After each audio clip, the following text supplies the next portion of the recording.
क्या होता है, उसके प्रभाव से हमारे जीवन में क्या इसका इफेक्ट पड़ता है। यह एक ऐसा दोष है यदि हमारी कुंडली में उत्पन्न हो जाए तो सारे राजयोग कैंसिल कर देता है। क्यों? क्योंकि लग्न का मतलब होता है हमारे फर्स्ट हाउस का मालिक, यानी कि जब हमारी जन्म पत्रिका बनाई जाती है तो यहाँ पर ल लिखा रहता है। फर्स्ट हाउस में जो भी राशि स्थित होती है उसके अनुसार उसके लग्न, उसके राशि भाव का जो स्वामी होता है वह हमारा लग्न स्वामी होता है। अब उस लग्न स्वामी का प्लेसमेंट यदि गलत हो जाए तो लग्न दोष उत्पन्न होता है। तो आज मैं आपको इस वीडियो के माध्यम से पूरी जानकारी दूंगी कि लग्न दोष के बारे में, कि उसके क्या क्या इफेक्ट होते हैं और हमारे जीवन पर उसका क्या प्रभाव पड़ता है, और यदि लग्न दोष उत्पन्न हो जाए तो उसके हमें क्या उपाय करने चाहिए, तभी हमारे जीवन में कुछ अच्छी स्थितियां उत्पन्न हो सकती है। दोस्तों, मैंने आपको समझाने के लिए एक कन्या लग्न की कुंडली ली है जिसका राशि स्वामी आप देख सकते हैं बुध ग्रह है। अब ये जातक की, जिस भी जातक की कुंडली है उसके अनुसार उसके लग्न दोष उत्पन्न है। क्यों उत्पन्न है? क्योंकि यह कन्या लग्न की कुंडली है तो इसका राशि स्वामी, इस आप चार्ट में देख सकते हैं, कन्या लग्न का राशि स्वामी बुध ग्रह होता है। तो बुध ग्रह का प्लेसमेंट इसके त्रिक भाव में उत्पन्न हो गया है, अर्थात जब बुध ग्रह यहाँ पर स्थित हो गया, आप देख सकते हैं 8th हाउस में स्थित हो गया है, तो यहाँ पर लग्न दोष उत्पन्न होता है। दोस्तों, इस लग्न दोष के उत्पन्न होने के कारण जो जातक है उसका खुद का शरीर ही साथ नहीं देता है, तो कोई भी राजयोग यदि उसकी कुंडली में उत्पन्न होता है तो उसका वह सुख नहीं भोग पाता है। और कई ऐसे राजयोग होते हैं जो लग्न दोष के होने के कारण कैंसिल भी हो जाते हैं। तो लग्न दोष कब कब उत्पन्न होता है? दोस्तों, यदि हमारे लग्न का स्वामी आप खुद समझ ही गए होंगे कि हमारे फर्स्ट हाउस का जो लग्न का स्वामी होता है, हमारे फर्स्ट हाउस का राशि स्वामी लग्न स्वामी कहलाता है। यदि वह त्रिक भाव में स्थित हो, अर्थात 6, 8, 12 घर में यदि स्थित हो जाएगा तो लग्न दोष उत्पन्न होता है। लग्न का मतलब होता है हम खुद स्वयं, हमारी जो पर्सनैलिटी है, हमारा जो शरीर है, हमारे सोचने समझने की जो शक्ति है, यानी कि हमारा पूरा व्यक्तित्व होता है, वही लग्न कहलाता है। और उसके राशि स्वामी के अकॉर्डिंग ही हमारे आचार विचार होते हैं, हमारे सोचने समझने की शक्ति होती है। यदि उसमें ही दोष लग जाए, यानी कि वही पीड़ित हो जाए, तो हमारे को जीवन में बहुत अधिक परेशानियों का सामना करना पड़ता है।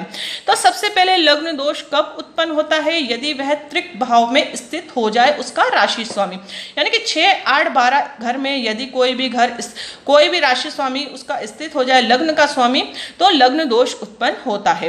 यदि वह नीच का हो जाए, नीच का मतलब होता है मैंने पिछले वीडियोस में आपको बहुत अच्छे से क्लियर कर दिया है। यदि आप पहली बार इस वीडियो पर आए हैं तो पिछला वीडियो आप जरूर देखिए, मैंने उसमें बहुत अच्छे से समझा रखा है। नीच का मतलब क्या होता है, अस्त का मतलब क्या होता है, डिग्री का मतलब होता है क्या होता है। यदि आप उन वीडियो को देखेंगे तो आपको यह कॉन्सेप्ट बहुत अच्छे से समझ में आएगा।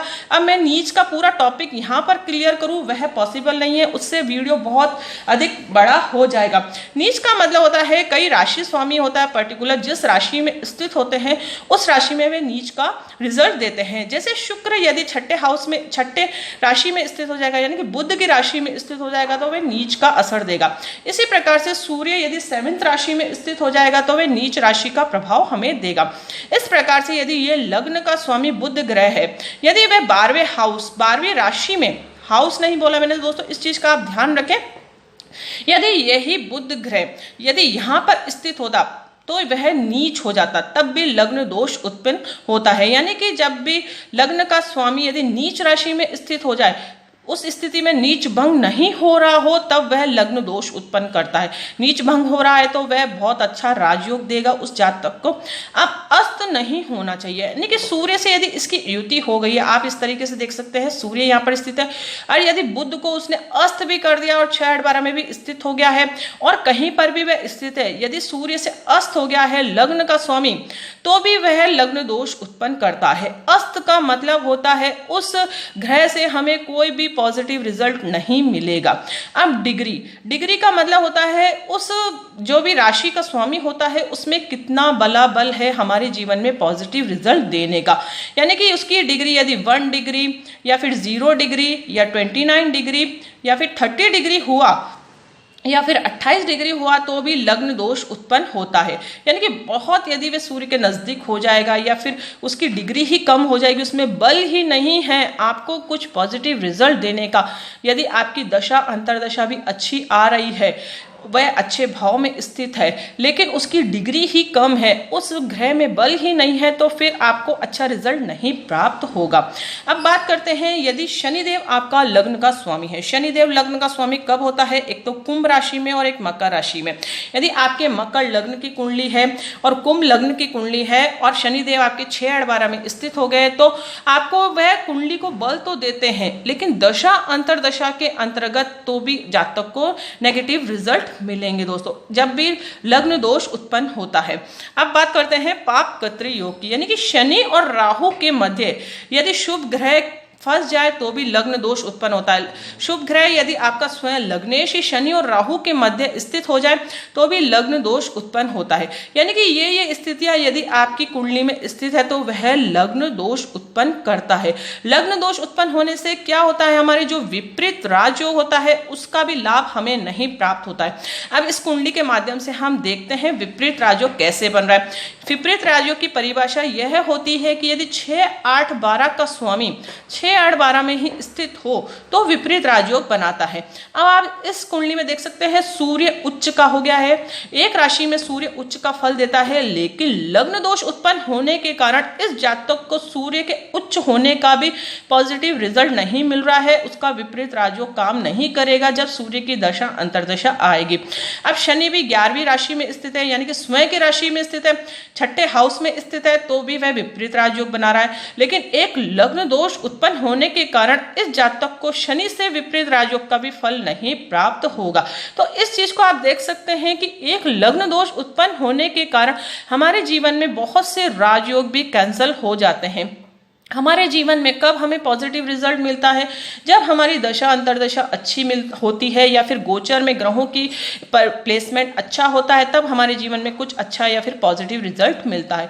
मेरे पास बहुत से कमेंट्स आते हैं, मैंने ऑनलाइन कुंडली सर्विस चालू की है, उसमें मैंने बहुत से जातकों की कुंडली का एनालिसिस किया, जिसमें बहुत से जातकों को लग्न दोष उत्पन्न है, तो मैंने उनको उपाय बताए। अब उपाय आप क्या कर सकते हैं, यदि उनकी डिग्री कम है, यानी कि प्लेसमेंट तो अच्छा है, यानी कि केंद्र में स्थित है, यहाँ पर स्थित है या फिर कुछ अच्छे घर में है, 6-8-12 को छोड़कर यदि केंद्र में स्थित है और सूर्य से अस्त अवस्था में आप उस ग्रह से रिलेटेड रत्न धारण कर सकते हैं। जैसे बुध ग्रह अगर यहीं पर स्थित होता या स्वयं यहाँ पर स्थित होता, यहाँ पर भी स्थित होता, यदि उसकी डिग्री कम है तो उस अवस्था में हम उसे पन्ना रिकमेंड करते। पन्ना रिकमेंड करने से उसे जातक का उस ग्रह से पॉजिटिव रिजल्ट उसे प्राप्त होता, क्योंकि बुध ग्रह की जो रश्मियां है रत्न के माध्यम से उसके शरीर में इंक्लूड करती, यानी कि उसके शरीर में प्रवेश करती, जिससे उस रश्मियों का इंक्रीमेंट होता और उस जातक को बुध ग्रह से पॉजिटिव रिजल्ट मिलता है, यानी कि उस ग्रह की हमें पावर बढ़ जाती। हमारे हाथ में ही होता है सब कुछ पावर बढ़ाना और किस तरीके से हम पॉजिटिव रिजल्ट ले सकते हैं। लेकिन यदि यहाँ पर स्थित हो गया 6-8-12 में, तो उस अवस्था में हम रत्न धारण नहीं कर सकते हैं जब तक कि वह सूर्य से अस्त ना हो। यदि यह बुध ग्रह सूर्य से अस्त हो गया है तो पन्ना रिकमेंड कर सकते हैं, लेकिन यदि सूर्य से अस्त नहीं है, डिग्री डिफरेंस बहुत ज़्यादा है, तो फिर पन्ना रत्न नहीं धारण किया जा सकता है। केवल मंत्रों के माध्यम से हम उपाय कर सकते हैं। तो उस जातक को बुध देव के बीज मंत्रों को सिद्ध करना होगा। यदि वह जातक बुध देव के बीज मंत्रों को सिद्ध कर लेगा तो उसे शनि का विपरीत राजयोग का भी शुभ फल प्राप्त होगा। सूर्य से रिलेटेड उच्च राशि में स्थित है, उसका भी उसे पॉजिटिव रिजल्ट प्राप्त होगा। आप इस तरीके से देख सकते हैं दोस्तों, यह जातक की कुंडली है। मैंने ऑनलाइन कुंडली सर्विस चालू किया है, इसमें आप देख सकते हैं कि मैंने बहुत से जातकों की कुंडली एनालिसिस किया है। हर एक का मैं आपको नहीं बता सकती हूँ, लेकिन ये जातक है, इसको मैंने पुखराज रत्न रिकमेंड किया था। आप इस तरीके से देख सकते हैं कि मैंने इसे पुखराज रत्न रिकमेंड किया था और उसे मंत्र बताए थे कि आप इस तरीके से देख सकते हैं। और मैं जो कुंडली एनालिसिस करती हूँ उसमें आपको यहाँ पर उस कुंडली में क्या मतलब आपके क्या प्रॉब्लम है उसको लिखकर बताती हूँ, और यहाँ पर इस जगह उसको उपाय बताती हूँ कि आपको इस चीज़ का उपाय करना है जिससे ग्रहों से आपको पॉजिटिव रिजल्ट प्राप्त होगा। किसी भी सॉफ्टवेयर कुंडली में आपको ये चीज़ बिल्कुल भी नहीं मिलेगी, यानी कि हम खुद ही जान पाएंगे कि अच्छे ग्रह हमारे कौन कौन से हैं, बुरे ग्रह कौन कौन से हैं। बुरे ग्रह का जब भी दशा अंतरदशा चलेगी तो उससे मिलान करके हम खुद जान सकते हैं कि हमारे जीवन में नेगेटिव रिजल्ट कम मिल रहा है। अब ग्रहों की पावर के अकॉर्डिंग हमारे जीवन में पॉजिटिव और नेगेटिव रिजल्ट मिलता है। यदि ग्रहों की पावर अच्छी है, यानी कि दशा जब हमारे अच्छी आई, ग्रहों की पावर अच्छी है तो हमें क्या करना चाहिए, यदि कम है उनकी पावर तो उसे कैसे इंप्रूव करना चाहिए ताकि हमें जीवन में बहुत जल्दी पॉजिटिव रिजल्ट मिले। तो सब कुछ मैं आपको बताती हूँ कुंडली के माध्यम से। कई लोग का ऐसा भी कमेंट्स आता है कि मैडम ये कोई फेक कंसल्टेंसी है क्या, क्योंकि कई लोग ऐसे होते हैं कि बेवकूफ़ बना देते हैं, कोई कंसल्टेंसी नहीं करते हैं, केवल पैसे ले लेते हैं। तो मैं आपको विश्वास दिलाना चाहूँगी कि यह कोई फेक कंसल्टेंसी नहीं है। आप खुद कम्युनिटी में जाकर देख सकते हैं, मेरे यूट्यूब चैनल पर जाकर देख सकते हैं। मैंने बहुत से लोगों की कुंडली एनालिसिस किया है जिसमें बहुत से दोष होते हैं जिनको मैं लिखकर बताती हूँ, उनका क्या उपाय है, क्या दान है, वह सब कुछ लिखकर बताती हूँ। दोस्तों, दान एक ऐसी चीज है कि हमें बिना कुंडली एनालिसिस के बिल्कुल भी नहीं करना चाहिए। शुभ ग्रह यदि मारक भी हो गए, आप जैसे आप इस जातक की कुंडली में देख सकते हैं, लग्न दोष है, 6-8-12 में है, वह गलत घर हो गया, लेकिन उसको बुध से रिलेटेड कभी भी दान नहीं करना है, यानी कि उसका अच्छा ग्रह नेगेटिव हुआ है लेकिन फिर भी दान नहीं करना है। दान उसी चीज का करना है जो हमारे एक्चुअल में नेगेटिव ग्रह हैं, जब उनकी दशा चले तभी दान करना है, तो उससे आपको बहुत जल्दी पॉजिटिव रिजल्ट प्राप्त होगा। आप नेक्स्ट कुंडली भी इस तरीके से देख सकते हैं कि इसके भी आप इसके लग्न का स्वामी गुरु हो गया, गुरु इसके 6ठे हाउस में स्थित हो गया। अब शुक्र से विपरीत राजयोग बन रहा है तो भी उसको विपरीत राजयोग का फल नहीं मिलेगा जब तक कि वह गुरु से रिलेटेड कोई उपाय नहीं करेगा। यदि वह गुरु से रिलेटेड उपाय करेगा तो उसको शुक्र की जब दशा आएगी तो उसका विपरीत राजयोग का उसको फल अवश्य प्राप्त होगा। तो डिग्री डिफरेंस सब कुछ देख के प्रॉपर एनालिसिस करके ही हम सब कुछ आपको बताते हैं। तो इस चीज का आप फेक मतलब आप विश्वास रख सकते हैं कि ये कोई फेक कंसल्टेंसी नहीं है। आपके जीवन में यदि कोई भी समस्या हो तो आप मुझसे भी कंसल्टेंसी करवा सकते हैं। मेरे व्हाट्सएप नंबर मैंने डिस्क्रिप्शन बॉक्स में आपको दे दिए हैं। यदि आपके जीवन में कोई भी समस्या हो तो आप मुझसे भी कांटेक्ट कर सकते हैं। दोस्तों, उपाय के माध्यम में मैंने आपको बता दिया है, आप रत्न धारण कर सकते हैं। आप रत्न कब धारण कर सकते हैं? जब उनका प्लेसमेंट अच्छा हो और सूर्य से अस्त हो।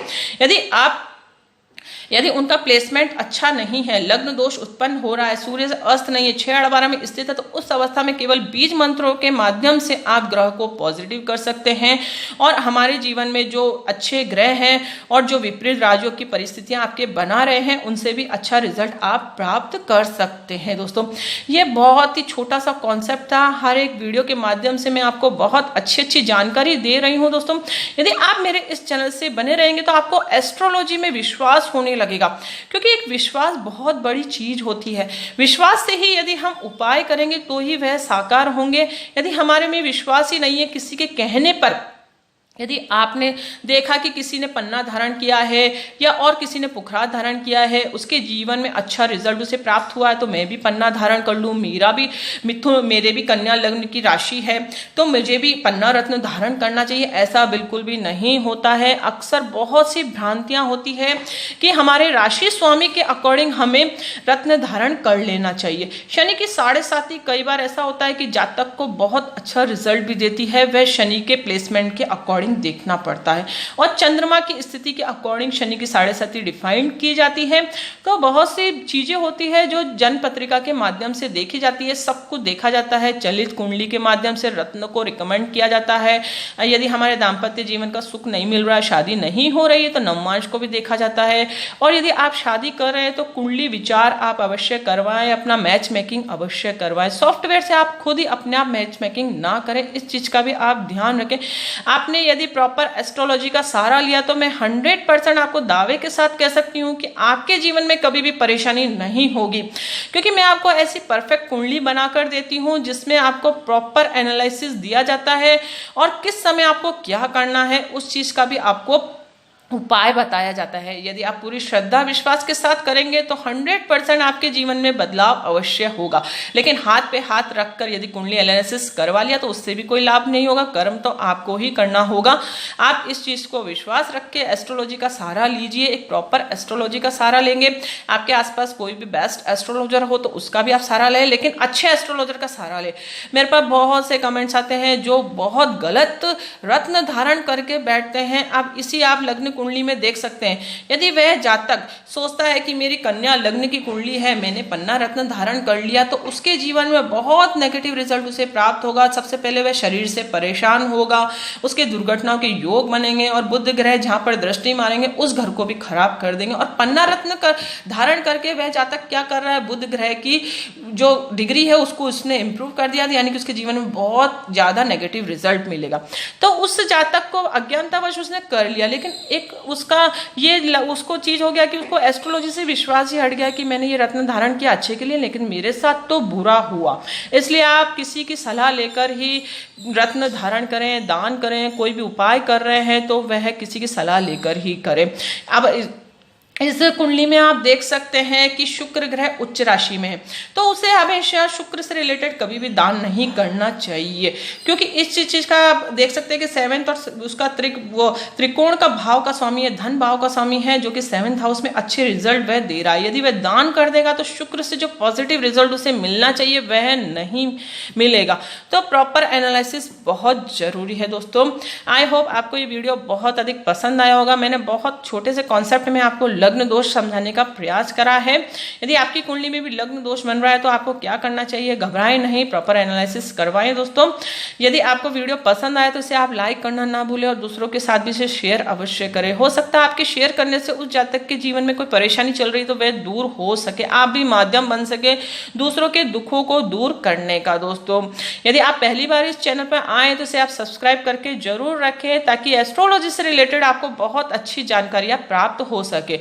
तो मिलते हैं नेक्स्ट वीडियो में कोई इंटरेस्टिंग टॉपिक के साथ। तब तक के लिए thank you and bye bye.